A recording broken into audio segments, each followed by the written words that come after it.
The Nürburgring 24 hours has been running since 1970. It has never sold out, not once in 56 years. Then Max Verstappen put his name on the entry list, and 352,000 people showed up across 4 days, a record that puts this single GT3 endurance race in the same league as all but 4 Formula One weekends on the planet. And then, a drive shaft failure ended Verstappen's race with 3 hours still on the clock. That is the story the headlines tell. The one under it is bigger. If you had asked anyone in the Nürburgring paddock 12 months ago whether this race would ever sell out, they would have laughed. The 24 hours is a festival as much as a race. A place where families camp in forests, cook on hillsides above the Nordschleife, and cheer for everything from factory Mercedes GT3 cars to beat-up Dacia Logans running in the lower classes. It draws a loyal crowd every year, but a sellout crowd? That takes something the race has never had. A name so big that people who have never watched an endurance race in their life buy tickets just to see him drive. The ADAC Nordrhein Club had to raise the entry cap from 150 cars to handle the demand. 161 cars started the race, the largest grid since 2014. Weekend tickets sold out for the first time in the event's history. ADAC had to limit ticket sales and tell fans without one to stay home. One name did all of that. One Formula One driver deciding he would rather be here than anywhere else. Verstappen did not wake up one morning and decide to enter. He built toward this for over a year. In May 2025, a driver listed under the name Franz Hermann showed up at the Nordschleife for a private test session. No notice, no press release. Just a 4-time Formula One world champion using a fake name, learning the most dangerous active circuit in pro motorsport. 25.378 kilometers of public road turned racetrack. 170 corners, blind crests where cars leave the ground. The kind of place where one mistake at speed means the car goes into the Armco barriers and does not come back. By September, the fake name was gone. Verstappen took a Porsche Cayman GT4 in a Nürburgring endurance series round to earn his Nordschleife racing permit. Then he made his GT3 debut at round 9 in an Emil Frey-run Ferrari 296 GT3 with Chris Lullum. They won by 24.5 seconds against a 110 car field. He made it look easy. For 2026, he switched to Mercedes-AMG through the factory-backed Winwood Racing team. He also owns Verstappen.com Racing, a GT World Challenge Europe endurance team that won the Gold Cup title in 2025. This is not a one-off entry. This is a second career. And that is where the two worlds start to split. While Verstappen is building his GT3 track record, Formula One is rolling out the biggest rule change in a generation. The 2026 power units arrive with a near 50-50 split between engine and electric power.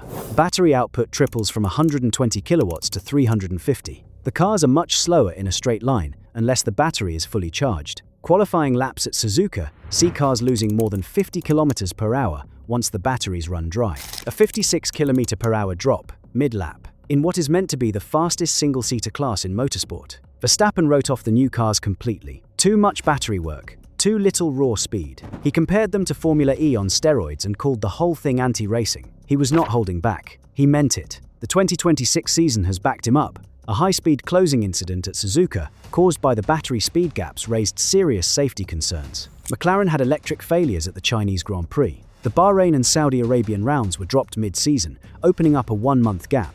That gap is exactly what gave Verstappen the window to race in the Nürburgring 24 hours. Then he flies to Germany and straps into a car that does none of those things. And that is the part that still does not make sense to the F1 bosses. GT3 racing is the exact opposite of what Formula One has become. GT3 cars are off-the-shelf products. 10 makers build them. Any team with the right budget can buy and race one. Balance of performance rules level the field, so no single maker runs away with it on spending alone. A private team can beat a factory squad on any given weekend. And the grids show that growth. A stock Volkswagen Golf shares the same 25-kilometer circuit, at the same time, as a factory-backed Mercedes driven by a 4-time F1 world champion. Pro teams next to amateur teams. The kind of racing Verstappen grew up watching as a kid, before VIP suites and battery software took over. Formula One, by contrast, fields 20 cars. The entry wall starts in the hundreds of millions before you turn a single wheel. The yearly cost cap sits at 215 million, and that does not cover engine work, driver pay, or the top 3 highest paid staff. GT3 teams operate at a tiny fraction of that cost. The math explains the grid sizes. It also explains why the racing is closer. None of this means F1 is dying. Formula One set an all-time crowd record of 6.7 million across 24 races in 2025. 19 events sold out. The Australian Grand Prix alone drew 465,000. Silverstone hit 500,000. ESPN pulled 1.3 million viewers per race in the United States, a 135% jump over 2018. The sport has never been more popular at the gate. The problem is not the grandstands, the problem is the television. Early 2026 European TV ratings fell off a cliff. Spain dropped 49% for the Japanese Grand Prix. France dropped 43%. Austria fell 36%. Germany, the country where the Nürburgring 24 hours is now pulling record crowds for GT3 racing, saw F1 viewership fall 21%. Italy was the only big European market that grew, up 36% on Sky Sport. And that is almost all down to the Kimi Antonelli and Ferrari effect. A young Italian rookie winning races in a red Ferrari is a story that writes itself for that crowd. Everywhere else, fewer people are watching Formula One on TV than they were 12 months ago. Pay attention to this next detail, because it explains everything about the pressure F1 is under right now. Formula One's United States broadcast rights move from ESPN to Apple TV starting in 2026, a paid streaming service with a fraction of ESPN's reach. The deal costs roughly $150 million per year. And the viewers in Europe are already walking away before the American paywall even kicks in. F1's leaders reject this framing. Internal polls show better race action scores at some tracks, but those same polls show the Australian Grand Prix's top rating dropped from 49% to 20%. The data goes both ways. The leaders are picking which side to read. While all of this plays out in the F1 paddock, something else is growing in GT3 that goes well past one driver's side project. Verstappen is not the only F1 driver racing outside the calendar. Lance Stroll made his GT3 debut at the GT World Challenge Europe 6-hour race at Paul Ricard in April 2026. A late gear failure and 8 minutes of penalties wrecked his result, but he plans to return. Fernando Alonso took the Aston Martin Valkyrie LM for a track demo at Paul Ricard the same month. Verstappen owns a full GT World Challenge Europe team and is the first reigning F1 champion to race in another series since Keke Rosberg in 1983. Over 40 years between cases, the path from F1 to GT3 is no longer just talk. Back at the Nürburgring, May 16th and 17th, 2026, pole went to the Red Bull Team ABT Lamborghini.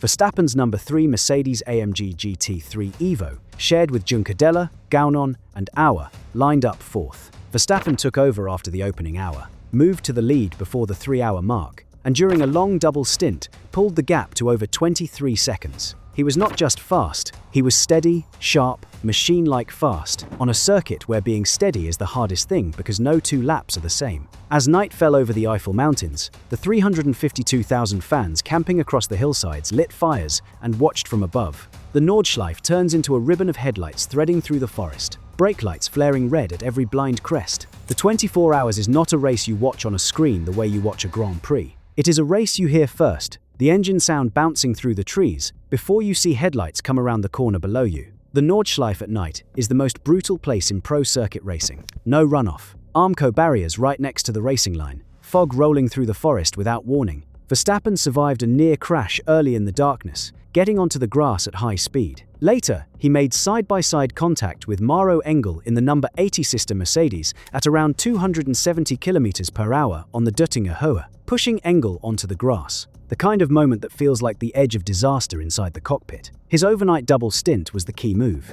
Driving through darkness, handling traffic, reading the grip changes as moisture crept across the track, Verstappen built a lead no other car could match. By 21 hours in, the number 3 Mercedes led by more than 30 seconds. An F1 driver at this level does not just take part in GT3 endurance racing, he runs away with it.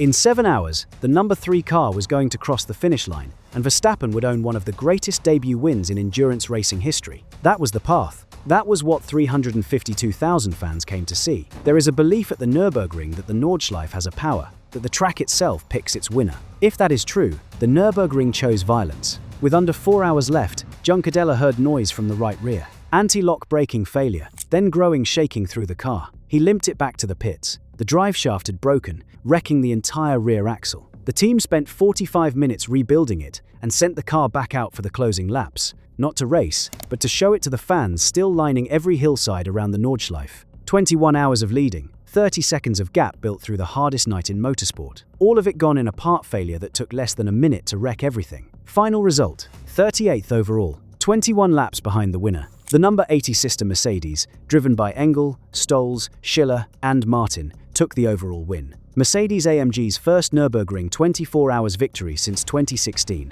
Joy for the 80 car, heartbreak for the 3, both wearing the same 3-pointed star on the hood. Verstappen was crushed, but he had come without any fear. thrown himself against the best endurance racers in the world, and given 352,000 people a show they will not forget. The car let him down, not the talent. Verstappen's reply to his teammate Gunnen's emotional post about the loss was 4 words. "We will be back." And those 4 words might matter more than the race result itself. Because if Verstappen returns, the Nürburgring 24 hours sells out again. And if GT3 racing can draw 352,000 fans when one F1 driver enters, what happens when 2 are on the grid? Or 3? Stroll is already racing GT3. Alonso is testing endurance race cars. Verstappen is building a multi-car GT3 team with factory Mercedes backing. The crossover between F1 and GT3 is growing faster, and the business effects are only starting to show. The 352,000 number needs context. It does not beat F1's biggest weekends. Silverstone drew 500,000, Melbourne drew 465,000, Spa hit 389,000. What makes the number striking is that a single endurance race, in a class most casual fans have never heard of, now runs at the same scale as a top-level Grand Prix. One driver did that. The real question is not whether F1 is dying. F1 is not dying. The grandstands are full. The money machine has never been stronger. The real question is whether the kind of racing Verstappen grew up loving still exists inside Formula 1 at all. By his own count, it does not. And when he wants to feel what real motorsport is like, he goes to the Nürburgring. If the 2027 Nürburgring 24 hours matches 352,000 without Verstappen on the entry list, the GT3 rise is real and lasting. If it drops back to 200,000, the whole story is about one man's pull. Either answer changes motorsport. We just do not know which one yet. 352,000 people showed up because of Max Verstappen. Whether Formula 1 is paying attention is another question entirely.